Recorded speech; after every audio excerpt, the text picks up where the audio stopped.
Live news के साथ। सीमांचल में असदुद्दीन ओवैसी ने मोदी और नीतीश के खिलाफ किया हल्ला।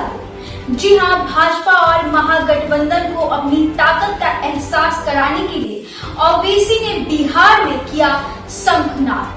आपको बता दें कि AIMIM प्रमुख असदुद्दीन ओवैसी ने कहा कि हम सीमांचल का मुद्दा उठाते रहे क्योंकि यह हर मामले में सबसे पिछड़ा क्षेत्र है।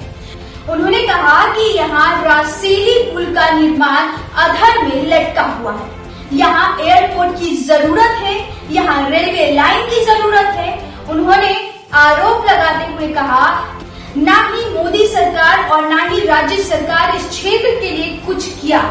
उन्होंने साफ साफ कहा कि सीमांचल की दुर्दशा है कि यहाँ से चुने हुए लोग सत्ता में आने के बाद विकास को समझौता कर लेते। ओवैसी ने कहा कि अगर हर 3 किलोमीटर पर गंगा नदी पर पुल बन सकते हैं तो यहाँ क्यों नहीं।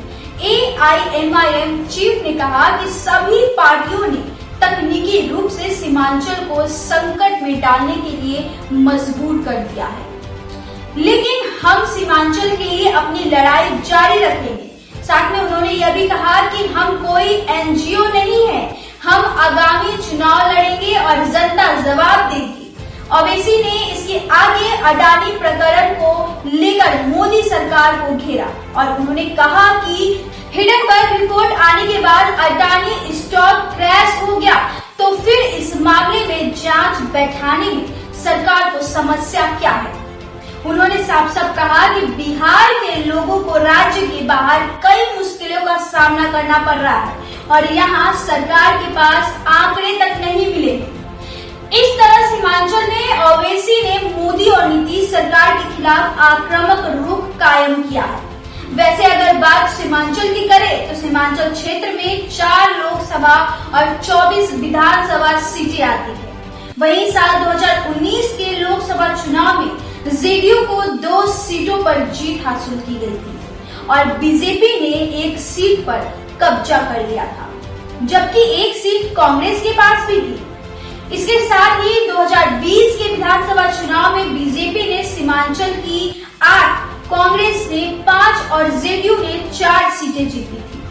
RJD और भाकपा माले को भी 1-1 सीट मिली थी। वैसे AIMIM ने 5 सीटें जीती थी, जिनमें से 4 पिछले साल RJD में शामिल हो गए। ऐसे में RJD के 5 और ओवैसी के पार्टी के एक विधायक सीमांचल में, जिनका गुस्सा अभी भी ओवैसी के अंदर है और वह आगामी चुनाव में इसका बदला लेने की तैयारी है। वैसे ओवैसी ने जिस तरह से मोदी और नीतीश सरकार के खिलाफ हमला बोला है, उससे यह साफ है कि आगामी चुनाव में बिहार में भाजपा, महागठबंधन और AIMIM के बीच एक बार फिर कांटे की टक्कर देखने को मिलेगी। तो फिलहाल ये रिपोर्ट यहीं तक थी। तब तक के लिए बने रहे हमारे चैनल रब्जी लाइव न्यूज के साथ और हमारे रब्जी लाइव न्यूज को जल्दी से लाइक करें, शेयर करें और सब्सक्राइब जरूर करें ताकि ऐसे ही वीडियो आप तक सबसे पहले पहुंच सके।